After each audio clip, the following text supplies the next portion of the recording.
So starting off, we had the 3 sections, and we are in section 1.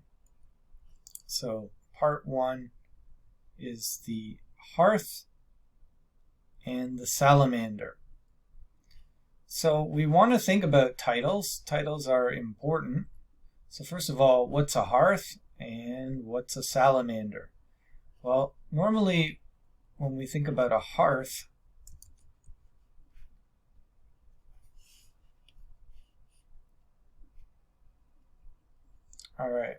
we talk about hearth and home. What's a hearth? It's where a fire is lit. In the fireplace, the stone area where the fire is contained. Okay, that's where the fire is lit, and that is a place of gathering, because the family would, gather around the hearth and have warmth, have light, and have maybe conversation and company. So it's a place of socializing, of family.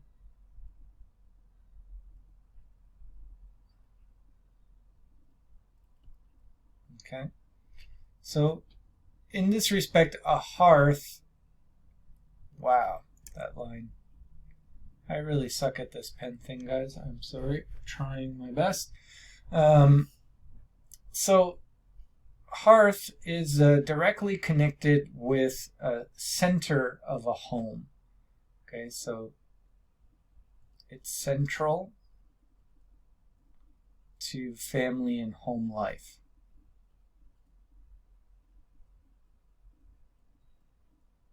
Now it's interesting also, it's something that contains a fire,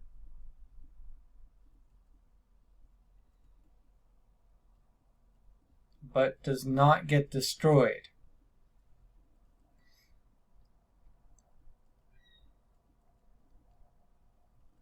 So in a sense, that's what Guy Montag and the firemen do, is they are lighting fires but not getting destroyed by the fires.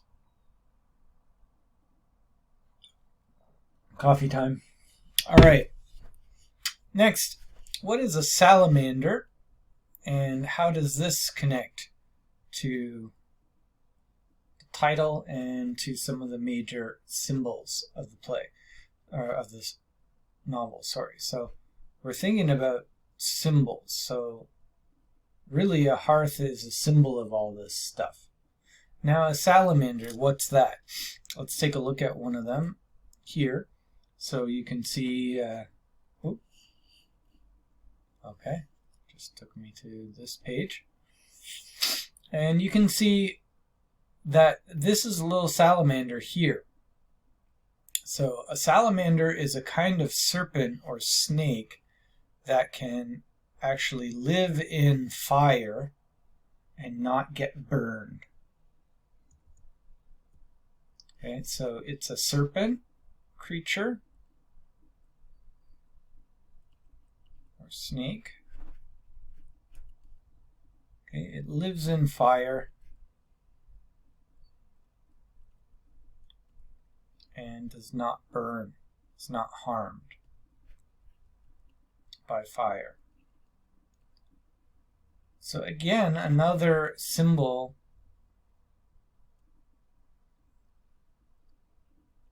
of the firemen, and they also wear this as a badge or a kind of logo of the firemen's role or rank or whatever. So hearth and salamander, both important symbols, because we're going to see Montag's home life. We're going to see a contrast between his home and Clarice's home, right, with Mildred, and the description of his his home when he comes home from the first time, and then Montag himself as a salamander, as a fireman. And notice that it's also a serpent creature, and it's a use of nature imagery. All right, let's get into the text a bit here. So part 1, it was a pleasure to burn.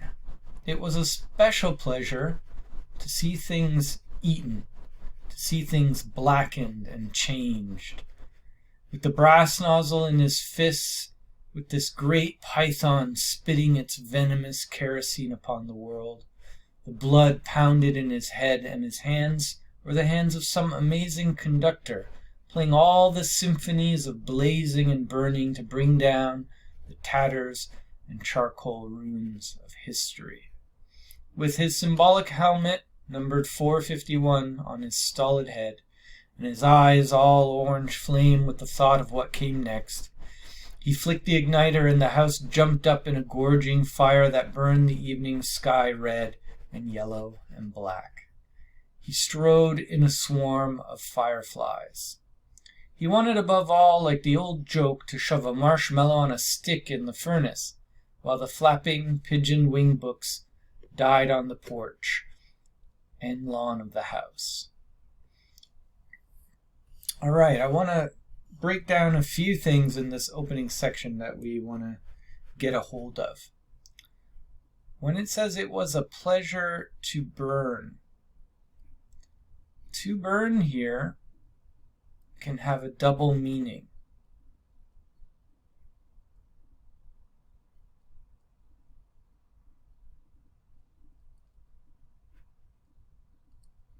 So it can mean two things. So is it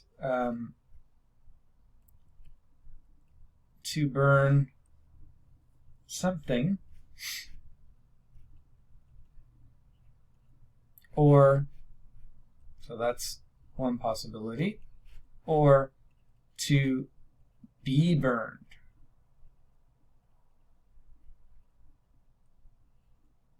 And what we're going to see is a double signification, a pattern of double signification. What does that mean? To signify, to give meaning. And we're going to see lots of double meanings with particular words, and even nature imagery, even things like fire, for example. We can see that fire can be both positive and it can be negative. Okay, there can be a double meaning. So if it's positive, fire can provide warmth, it can cook food,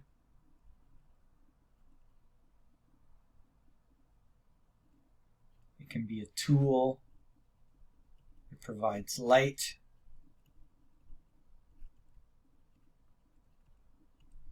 etc. Or negative, fire is destructive. It can be painful. It can burn us and destroy things.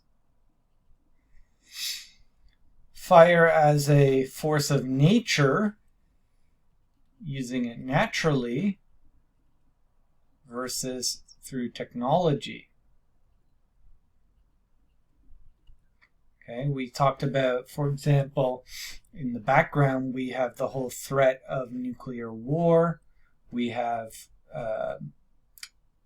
the Cuban Missile Crisis was in the background at the time. And that's going to be something that happens in this book about the threat of nuclear war. Well, that's fire, in a way. A bomb, right? So is it a natural fire or a fire made with technology? That's going to be important. Notice the imagery Another thing I want to point out, let's choose a new color, blue. The great python spitting its venomous kerosene upon the world. Okay, here we have another snake image, a huge snake, a python, and the venom is the kerosene, the gas that the firemen are spraying on everything in order to light it up and burn it. Then notice also more nature imagery coming in here. He strode in a swarm of fireflies, and he wanted above all, like the old joke, to shove a marshmallow on a stick in the furnace, while the flapping pigeon-winged books died on the porch. Books are characterized as birds here.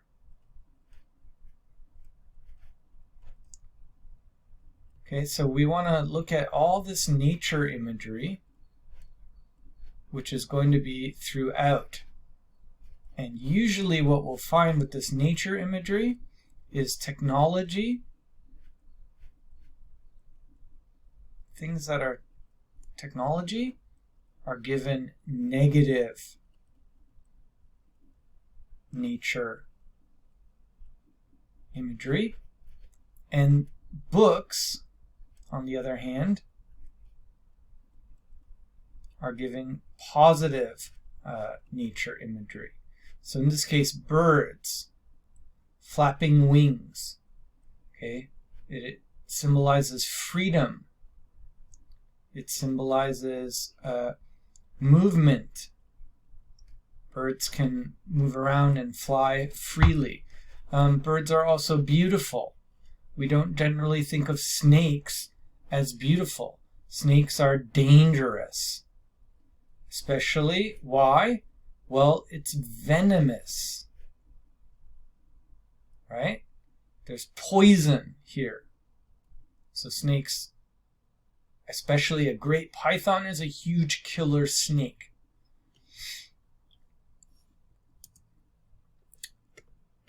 While the books went up in sparkling whirls and blew away on a wind turned dark with burning. Montag grinned, the fierce grin of all men singed and driven back by flame. Even Montag's grin here, so grin normally equals a smile, but in this case, Montag is not smiling in a way that he's happy. He's grinning the fierce grin of all men, singed and driven back. So here it's more like a grimace in a way. He's gritting his teeth against the power of the heat that's blasting him.